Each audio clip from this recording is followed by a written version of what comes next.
Before you purchase a chimney cap, be sure to measure the top of the chimney, also called the crown, as well as the individual flue or flues that need to be covered. We have 2 flues here, and it was a tight fit finding a cap with a footprint that was larger than the 2 openings combined, but smaller than the crown. After dry fitting the cap, remove any flaking mortar or sealant from the crown of the chimney. This style of cap is a hinged cage with flanges all around the base. Use a drill with a masonry bit to drill pilot holes into the concrete crown at several points along each side of the cage. Then drive masonry screws through the flange into these holes to secure the cage to the crown. Now you can attach the roof of the cap to the cage.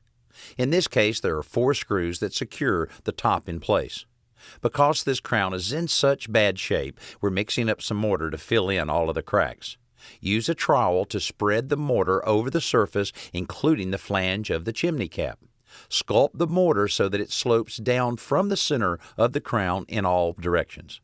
This will encourage water to roll off the crown rather than ponding. The finished product will keep both water and birds out of your chimney.